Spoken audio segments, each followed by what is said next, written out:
Ahora vamos a ver la etapa de la tenia en su fase larvaria, aunque algunos dicen que no debería llamarse larvaria, sino intermedia o juvenil. Puede ser entonces cisticerco.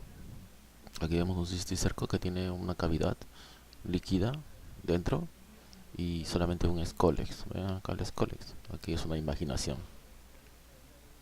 Acá hay unas anotaciones, por ejemplo, que este embrión hexacanto, y bueno, ya perdió su oncósfera,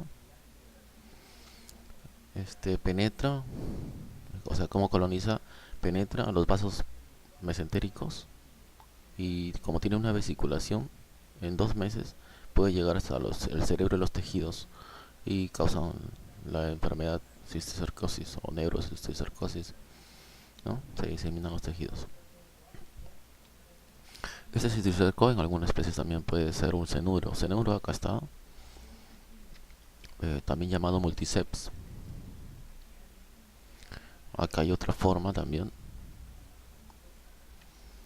Entonces este primero es una vesícula relativamente pequeña que contiene en su exterior un solo escólex. El cenuro también es una vesícula con contenido líquido, pero de mayor tamaño y con la presencia de gran cantidad de escólices. Están formados por una doble membrana, la externa continua y la interna que se invagina hacia el interior para formar los escólices. El cisticercoide, como hemos visto por ejemplo en algunas imágenes en el grupo, es este.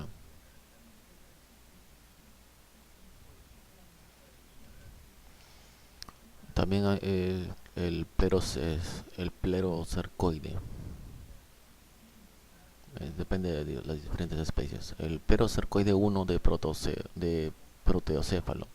El perocercoide 2 de proteocéfalo. El coracidio. El pleurocercoide pseudofilideo. Y el perocercoide pseudofilideo. Esta es esta imagen. Vamos a continuar entonces con la lectura de esta recopilación hecho a Cadicelis Renato Mejía Rodríguez. Teniasis y cisticercosis. La tenía solo tiene en su etapa, en su fase juvenil, el Cysticercus cerulacea, y la tenea saginata tiene su Cysticercus bovis. La cisticercosis es una enfermedad zoonótica parasitaria producida por la forma larvaria de Taenia solium denominada Cysticercus cerulacea. El hospedador intermediario es el cerdo y el hombre como hospedador definitivo. Es importante decir que en la actualidad no se habla de cisticercosis y teniasis como entidades independientes, sino más bien como un complejo, el complejo teniasis y cisticercosis. Los antecedentes históricos de la cisticercosis se remontan a épocas tan antiguas que los israelitas en la época de Moisés, 1500 a.C., dictaron leyes prescribiendo la ingestión de carne de cerdo para contener piedras. Estos eran los cisticercos en el músculo. Son perjudiciales para la salud. Se refiere que Aristóteles y Aristófanes ya mencionaban que los cisticercos podrían ser vistos como vesículas en la superficie inferior de la lengua de los cerdos, donde son particularmente abundantes, así como en los muslos, lomo y cuello. Que Paranoli en 1550 fue el primero en describir la presencia de vesículas redondeadas y blancas llenas de un líquido claro en el cuerpo calloso del cerebro de un hombre, pero ninguno de estos autores definieron la naturaleza de estas vesículas hasta 1686, en que Redi, Malpighi y otros los identificaron como parásitos. El nombre de cisticercos, que deriva del vocablo cystic o quistic, que significa vesícula, y cercos, que significa cola, fue dado vesícula, cisto, y cercos, cola. Fue dado por Laennec en 1718. Posteriormente, Rudolf en 1809 le asignó el nombre de Zulus-C como especie debido a su gran afinidad por el tejido conjuntivo. Sin embargo, no fue hasta 1856 en que Cook, Meister y Leuchard identificaron concluyentemente a estas vesículas como cisticercos y describieron el ciclo de Taenia solum. Así como muchos autores vivieron la apariencia de piedras en los músculos de cerdo, muchas personas que suelen trabajar en el camalo personal de la sierra que matan a los cerdos para comerlos, si llegan a ver esta apariencia perlada de granizo, de piedras blancas o transparentes en la carne del cerdo, dicen que se trata de triquina. Así que desechan esa carne y no la consumen. La razón de desecharla es buena, pero en verdad no se trata de triquina, que en realidad es un nematodo que veremos más adelante, sino se trata de cisticerco. Cisticercus celulose, el estado larvario de la tenia solitaria, tenia solium.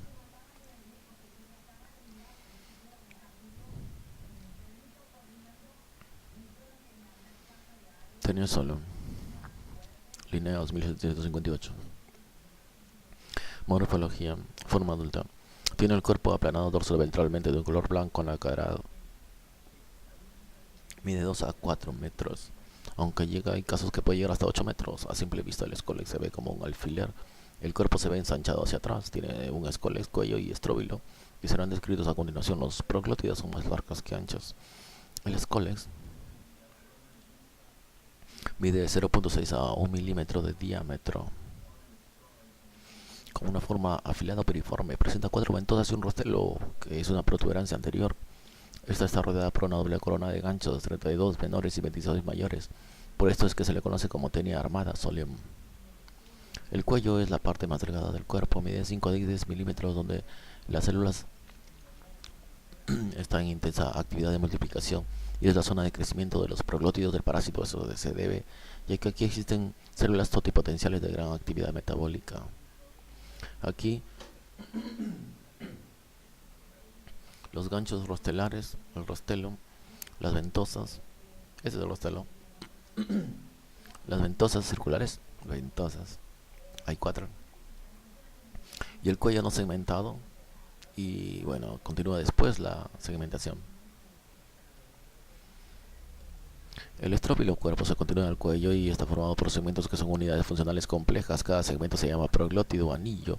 Los proglótidos más cercanos del cuello son proglótidos inmaduros o joven. A medida que se alejan, van madurando. En la parte final del cestodo se encuentran los proglótidos con los úteros llenos de huevos, que son los proglótidos grávidos. En promedio, Tenia solo tiene 800 a 1000 proglótidos, aunque hay especies largas que pueden llegar a tener un poco más de esta cantidad. Los proglótidos son más largos que anchos. Aquí tenemos el escólex, el proglótido joven, aquí, estos, proglótida madura, y finalmente la proglótida grávida, que se desprenden. Las proglótidas inmaduras son más anchas que largas, las inmaduras.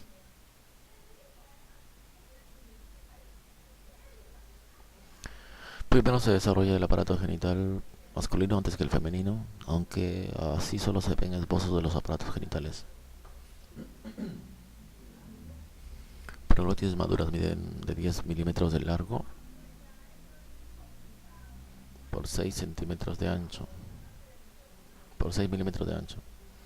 Entonces, de largo son más largos y 6 de ancho. Cuando los aparatos sexuales ya están completamente desarrollados, los proglótides se denominan maduros, ya que estos son hermafroditas. Se ven ambos aparatos. Los poros genitales son unilaterales que se alteran de forma regular.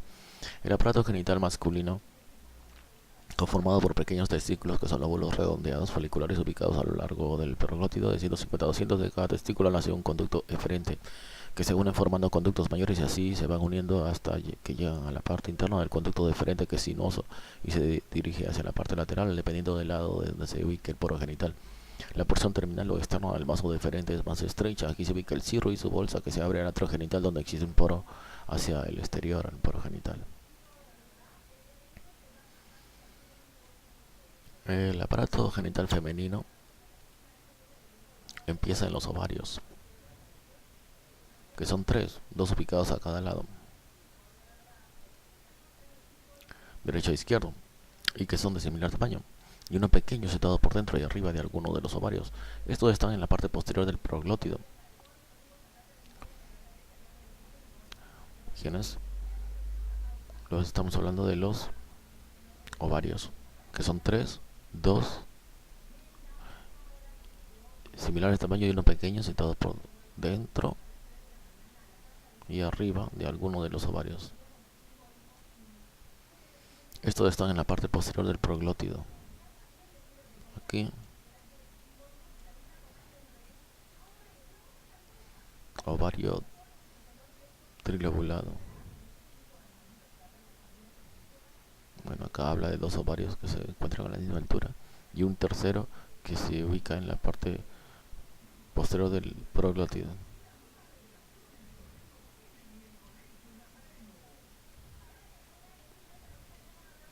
Están conformados por túbulos ramificados que se juntan y forman los oviductos y desembocan en el ovotipo, que está rodeado por la glándula de Mealis. Estos desembocan entonces en ovotipo, donde se ubica la glándula de Mealis, rodeada por la glándula de Mealis.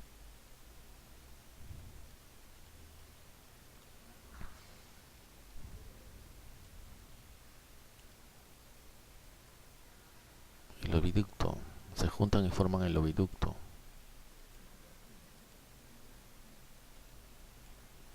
Acá está el oviducto. Esta flecha. Estos ovarios. La glándula vitelina o vitellaria se encuentra en la parte más inferior del proglótido y está formado de varios lobulillos. Se forma el viteloducto que desemboca al ovotipo. Del ovotipo nace la vagina, que presenta una dilatación del receptáculo seminal. La vagina va a desembocar al atrio genital y el poro genital junto con el cirro. Del ovotipo hacia arriba está el útero. Los ovarios pueden organizarse también como uno grande a un lado y dos más pequeños en el otro. Entonces este es proglótido maduro. Tenemos el conducto deferente. El conducto deferente es el que reúne todos los productos de los testículos.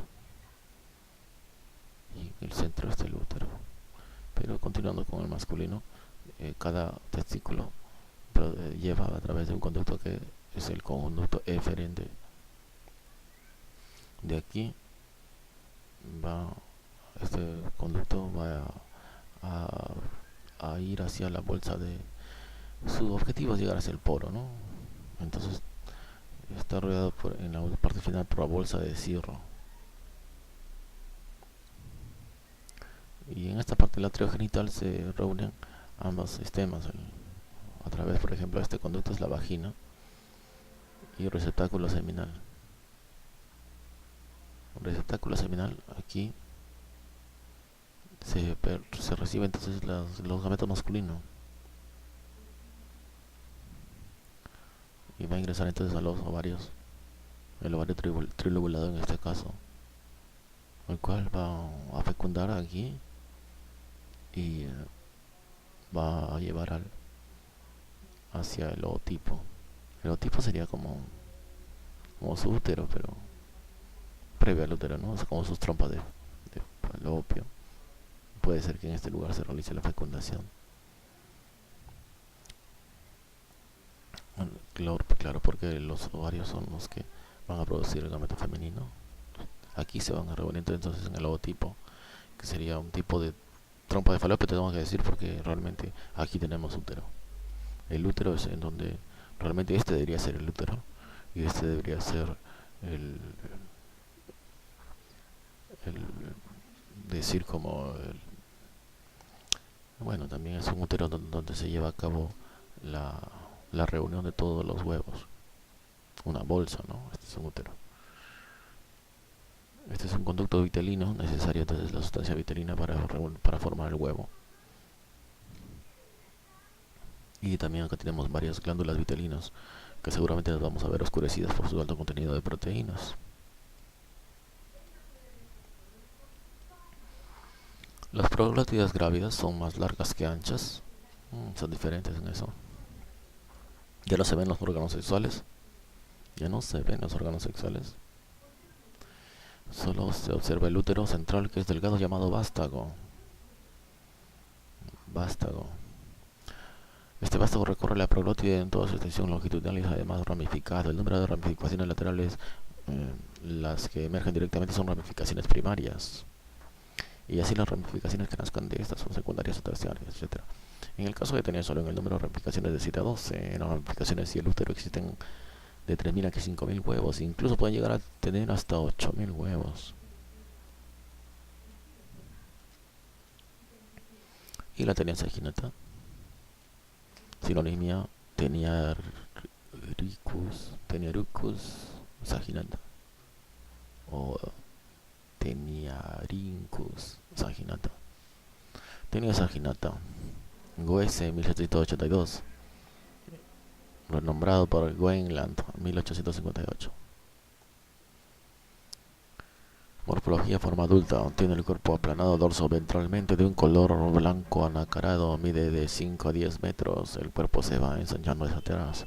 Tiene un escoles y cuello y estróbilo que serán descritos a continuación. Las proglótidas son más anchas son más largas que anchas, de una forma más o menos rectangular. Escolex mide de 1 a 2 milímetros de diámetro, con una forma cuadrangular, presenta 4 ventosas y no tiene rostelo. Ni corona de ganchos, por esto es que se le conoce como tenia desarmada o inerme saginata. El cuello es similar a Solion, acá no hay rostelo. El cuello es similar a Solion. Los ventosas también 4 escoles, entonces la diferencia es que no tiene rostelo, está desarmado saginata. Y el cuello no segmentado, la cabeza es cuadrangular.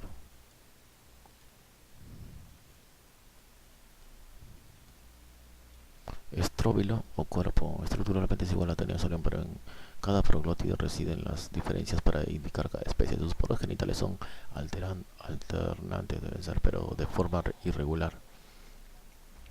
El número de proglótidos de Tenia saginata son de 1000 hasta un poco más de 2000, dependiendo de la especie.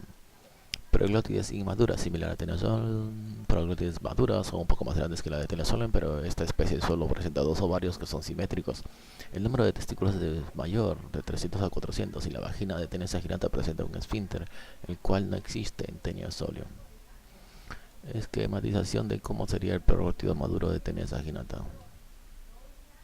Entonces la saginata, este es un esquema de un maduro, donde tenemos entonces el desarrollo máximo de sus órganos sexuales.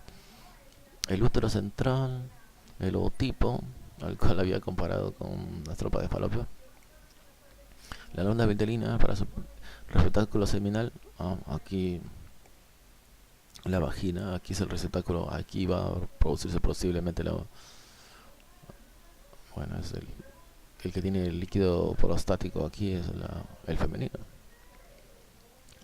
El esfínter vaginal, este debe ser un tipo de músculo, porque acá la bolsa del cirro sería como un tipo próstata, ¿no?, que rodea al cirro, que es el conducto que lleva hacia el atrio y poro genital la secreción, el producto a través del conducto deferente de todos los testículos, ¿no?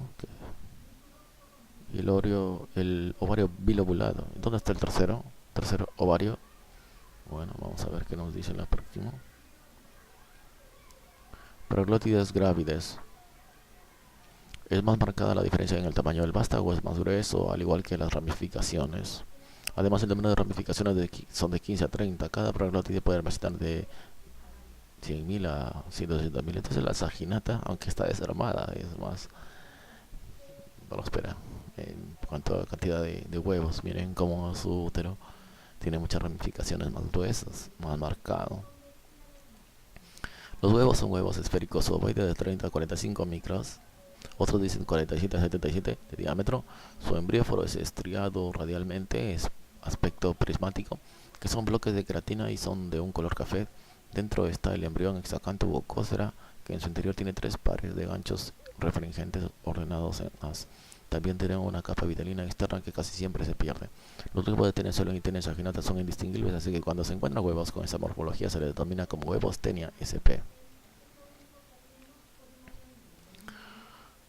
Entonces el huevo, que son la forma larvaria, cisticerco, es este. El huevo está rodeado, es un hexacanto, ¿no? Son ganchos. Estos se van a convertir luego en rostelo, ¿no? La oncósfera, aquí tenemos la oncósfera, el embrióforo que rodea y protege, y luego será liberado la forma larvaria o cisticerco. La Tenia Solion cisticerco se llamará este cisticerco celulose. Tal vez tendrá mayor apetencia por la celulosa, denominada por Mle- Mlelin, 1780 y Rudolfi 1808. La tenés Aginata Cisticercos Bovis, Cobalt 1866. Los cisticercos tienen la forma de un pequeño quiste translúcido. Claro, como hemos visto antes. Vamos a buscar esa imagen.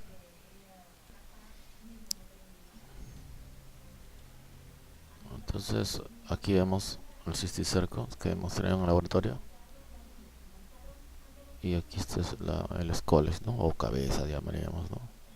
Que está evaginándose. Estos son no invaginados. Esos son invaginados. Y estos son evaginados.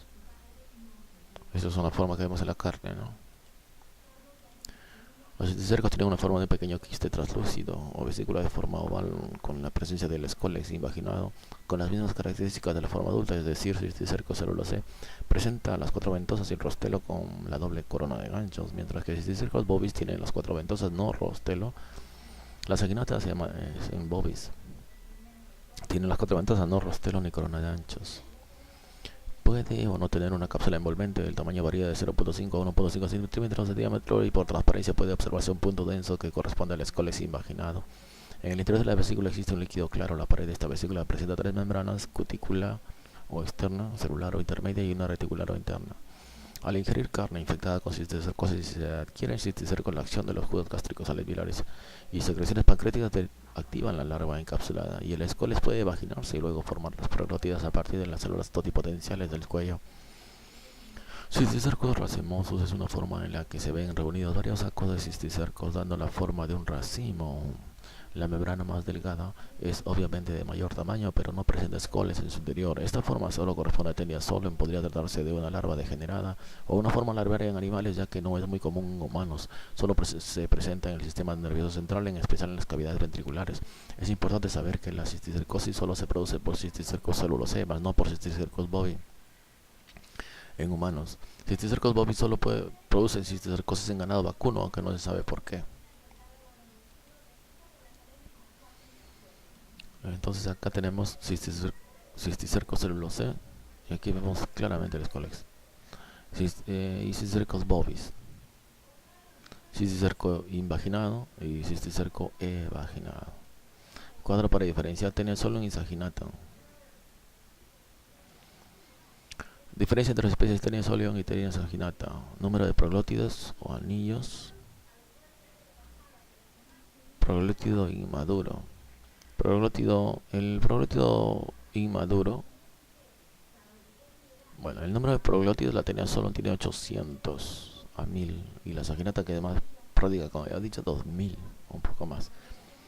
El inmaduro casi no hay diferencia. En el maduro, trilobulado y bilobulado. El esfínter vaginal no tiene la solum, pero este que les parecía un músculo sí tiene la saginata. El número de testículos 150 a 200 y la saginata más reproductiva 300 a 400. El proglótido clávido, número de ramificaciones de 7 a 12 y 15 a 30. Número de huevos 30.000 a 50.000 y mientras tanto 100.000 a 160.000. Los huevos no hay diferencia. El cisticerco, celulose y bovis. Morfología: escoles de la forma adulta, escoles de la forma adulta. Número de ventosas 4 y 4, igual también rostelo. Rostelo no tiene pues el desarmado saginata. Y la corona de ganchos, doble corona, este no tiene corona. Y acá seguramente solamente para mostrarnos que la la saginata no tiene corona. Este es el escoles, lógicamente. Y estas son las ventosas. El huevo, ¿no? Con su embrión hexacanto, ¿no? Oncósfera también. Y acá el número de ovarios. Estamos hablando aquí, la solium está a la derecha. Esta debe tener 3, esta debe tener 2. El útero, más desarrollado en la solium. Y lo más nítido pues, son 7 a 12 y 15 a 30. Esa foto no se me ve bien. El ciclo biológico. Los animales, el vacuno o cerdo, al ingerir los huevos que suelen estar en las heces de otros animales o personas infectadas en el medio ambiente se infectan. Los huevos eclosionan por los jugos digestivos, llegan al intestino delgado, las oncósferas liberan sus ganchitos y secreciones líticas se penetran en la pared intestinal. Llegan a la circulación sanguínea y linfática y se diseminan en los tejidos del animal donde va a desarrollarse el cisticerco. Cuando el hombre ingiere carne mal cocida o cruda infectada por los cisticercos, estos llegan al estómago y por acción de los jugos digestivos el escólex se vagina y adhiere a la mucosa intestinal y empieza a generar proglótidas hasta que se torne una tenia adulta y empiece la autofecundación y producir huevos que salen con las heces. Los cisticercos de tenia solo, un cisticerco celulosa, puede penetrar la mucosa intestinal y viajar por el torrente sanguíneo y producir cisticercosis. Cisticercos bovis no produce esto, aún por razones desconocidas. Fuente de infección interna, proglótidos grávidos liberan huevos y crecen internamente. Entonces, desde el intestino, la carne es el problema. Entonces, vamos a tener solamente una tenia. Esta tenia, ¿cómo va a llegar entonces al cerebro? Va a los huevos, entonces van a contaminar las manos y van a salir y entonces van a van a atravesar. ¿Cómo van a llegar a los tejidos? Como habíamos dicho, por los vasos mesentéricos. Por los vasos mesentéricos van a penetrar entonces al organismo y ubicarse en el sistema nervioso central. La fuente de infección interna, proglótidos grávidos liberan huevos y crecen internamente. La fuente de infección externa, carne infectada, agua potable con huevos, verduras contaminadas. Entonces acá tenemos la tenia solium, ambos del cerdo.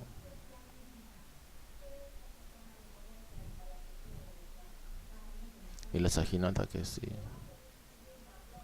la saginata en vacunos. Tienen desenvolvimientos y cisticercos ingeridos.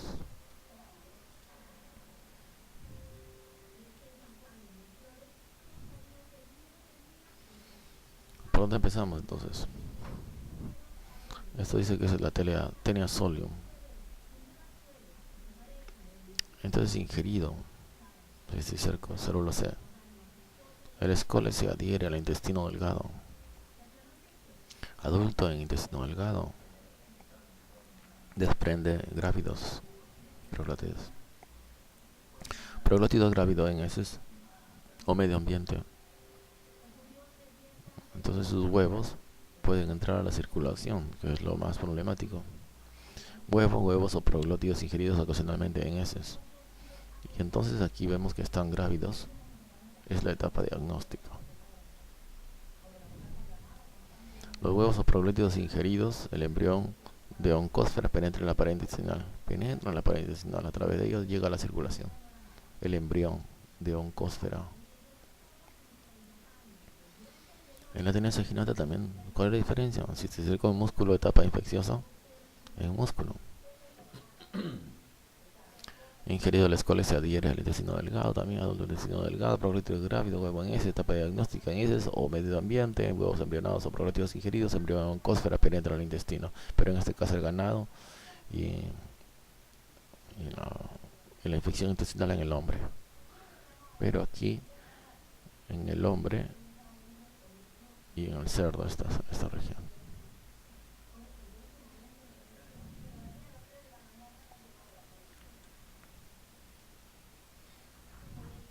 Huevos de tenia solium, huevos en el estómago, en la mucosa intestinal penetran y por la vena mesentérica, sistema porta, hígado, vena cava, corazón, pulmón, aorta, a los órganos, ojos y cerebro.